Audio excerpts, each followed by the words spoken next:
La protection de l'environnement et l'amélioration du cadre de vie de la ville de Djenné fait souvent l'actualité. D'autres en font leur chou gras sur les réseaux sociaux au point de mouvoir les âmes sensibles. La ville de Djenné est-elle sale? L'état des lieux est apprécié diversement. Cependant, une chose fait l'unanimité, des caniveaux sont engloutis ou bouchés par les ordures ménagères et déchets professionnels par endroits. L'hygiène publique et la salubrité des surfaces est et sera toujours un secteur d'activité primordial dans le développement du bien-être et de la qualité de vie de l'ensemble de la population. Elle est l'affaire de tous et non du ressort unique des collectivités locales. Elle représente donc pour nous tous une obligation à laquelle nous devons faire face. La population doit faire preuve de civisme en luttant contre la prolifération des déchets ménagers. Le développement passe nécessairement par le cadre de vie. La jeunesse de Djenné l'a compris et a décidé de prendre sa part dans le développement de sa ville pour être un modèle pour la génération future. Le fer de lance de cette jeunesse a un visage. Diaby Ibrahim Khalil, président fondateur de l'ONG L'œil de Djenné, qui œuvre dans la protection de l'environnement et l'assainissement du cadre de vie de la population de Djenné. Pourquoi l'œil de Djenné? Monsieur Diaby Ibrahim Khalil, je suis le président de l'ONG L'œil de Djenné. Principalement, nous exerçons dans le domaine de la salubrité, dans l'éveil de conscience, dans l'environnement et dans du social. L'œil de Djenné, parce que tout simplement, c'est l'œil qui a vu. Et on est à Djenné. Donc il était aussi facile de dire en fonction de l'œil de Djenné, c'est l'œil qui voit et c'est l'œil qui met de l'action. Nos objectifs, l'œil de Djenné, nous sommes venus à Djenné. Comme vous le constatez, l'œil de Djenné, c'est l'œil qui voit et c'est l'œil qui agit. Donc nous sommes venus en tant que fils d'Odjené, en tant que Odjenéka, nous avons estimé à un moment donné de s'arrêter et de dire aujourd'hui c'est pas bon, mais qu'est-ce que je fais? Et c'est l'éveil de conscience, l'éco-citoyen. Nous sommes levés comme des hommes consciencieux. Nous avons mené les menus, comme on le dit, rentrer dans les caniveaux. Ça c'était le départ. Au jour d'aujourd'hui, nos missions, comme vous le savez, le but, c'est de rendre Djenné propre. Mais le premier constat qu'on a fait était un constat qui était un peu alarmant, de savoir qu'on retrouve un peu dans les rues des déchets sauvages, on retrouve un peu dans nos caniveaux. Et aujourd'hui, avec la problématique de la santé, parce que nous tous on sait que la propriété, ça va de la santé, l'œil de Djenné, ma modeste personne, a constaté qu'il y a des choses à améliorer. Et ce n'est pas totalement bien fait. Donc on a voulu humblement à notre niveau contribuer au développement qui est déjà lancé. Et aussi dire que tout ne peut pas venir de là-haut. Il faut aussi des populations qui prennent conscience que ce ne sont pas nos autorités qui jettent dans les rues. Et nous, on a notre part de responsabilité. Et le sachant, il faudra bien qu'on prenne des mesures. Et c'est ces mesures-là que nous sommes assignés. En tant que ONG, nous avons décidé de rendre chez nous propre. Parce qu'il faut le dire, Djenné, c'est notre affaire. Djenné, c'est chez nous. Et si chez nous est propre, nous serons en bonne santé. Le premier pas que nous avons mené, nous nous sommes dit, c'est Djenné qui nous intéresse. Peut-être demain, on ira au-delà. Mais pour l'instant, c'est Djenné. Et nos premières actions sont commencées déjà sur la tombe de Vakba Touré. Pour dire que si aujourd'hui on est Djenné, il y a quelqu'un qui l'a fondé. La deuxième action, comme on peut le dire, c'est à la PMI. Et la PMI, parce que c'est un centre de santé. Nous avons fait la deuxième opération là.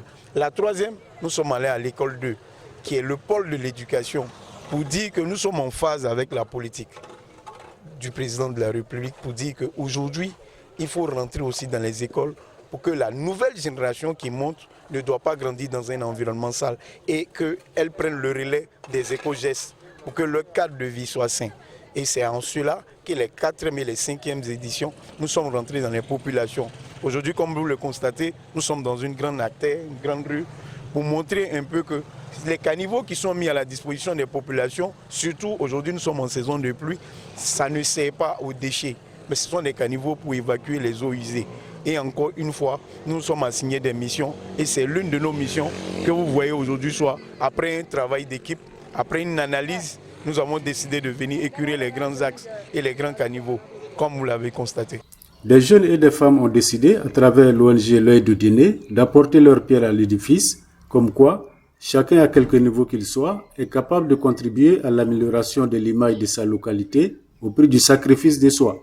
Le projet a été épousé par ces jeunes-là. Ces jeunes-là le font par sacerdoce, ils le font par volonté, par amour pour leur région. Ces jeunes-là le font tout simplement parce qu'ils ont compris le bien fondé de la mission qu'on s'est assignée. Il n'y a pas de salaire, il n'y a rien qu'on les donne, qu'on peut dire de manière financière. La seule chose qu'ils reçoivent des populations et de nous-mêmes, c'est des encouragements et des bénédictions. L'ONG L'Œil d'Odjené, un éveilleur de conscience pour une transformation des mentalités. Odjené n'a pas fier à lui. Il ne faudrait pas qu'on se cache parce que nous sommes dans un domaine de salubrité. C'est quelque chose de visible. Il ne faudrait pas cacher. Odjené n'a pas toutes ses lettres de noblesse en termes de salubrité. Mais Odjené a la capacité, quand je regarde, et au regard du travail qui est fait, a la capacité de remonter le défi, de relever le défi. Parce que nous avons des hommes, nous avons la volonté, nous avons vraiment des gens qui veulent que leur cadre de vie soit propre. Il reste juste une petite chose. Et cette chose, c'est la volonté. C'est la volonté de toutes les populations, non seulement de ne pas jeter, mais de savoir les conserver et de savoir faire de ça de la valeur. Parce qu'aujourd'hui, on sait qu'à travers le plastique, à travers pas mal de choses, on peut en transformer. Donc je lance un appel à toutes les sociétés de recyclage de venir à Odjené. Parce qu'Odjené, si lorsqu'on dit c'est des ordures, mais si on ne sait pas or et dû, or c'est de la valeur, et si c'est dû, on peut en rendre ça quelque chose.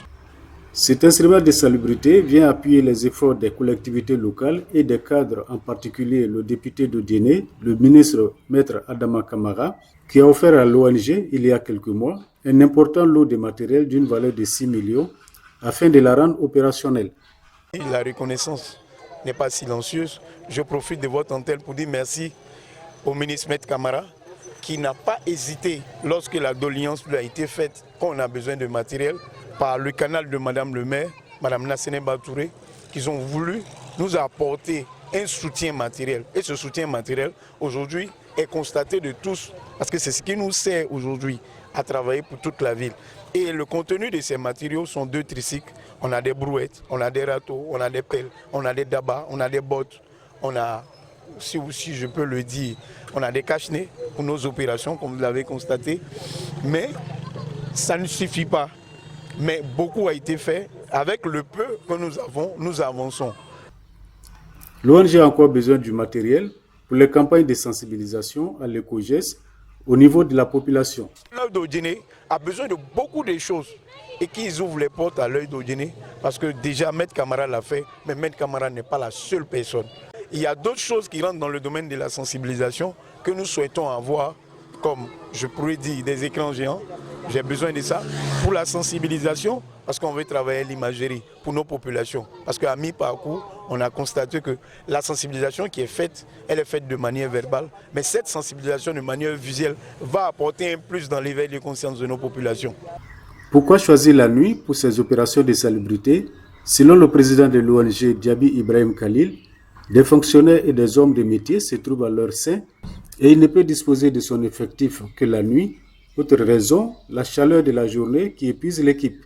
Généralement, à chaque sortie, comme souvent avec les occupations des uns et des autres, nous sommes souvent aux environs de 30 à 40 personnes. Souvent, nous montons jusqu'à 50 personnes lorsque c'est le week-end. Mais quand c'est à mi-parcours, quand on est en pleine semaine, on se retrouve autour de 50, de 30, souvent 35 personnes. Mais quand c'est le week-end, on peut monter au-delà. Parce qu'il faut en tenir compte. Nous travaillons la nuit. Et je profite de votre antenne pour dire vraiment merci aux maris de nos femmes qui sont au sein de l'Œil d'Odjené. Parce que ce n'est pas facile. Nous travaillons la nuit et il y a des femmes mariées en notre sein. Et ces femmes-là ont l'autorisation de leur mari, qui connaissent la nécessité, qui ont compris la nécessité de rendre le cadre propre. Et ils l'ont dit, ce sont nos femmes qui détiennent le foyer. Et si ces femmes sont acteurs de la propriété, c'est sûr que leurs enfants vont grandir dans la santé.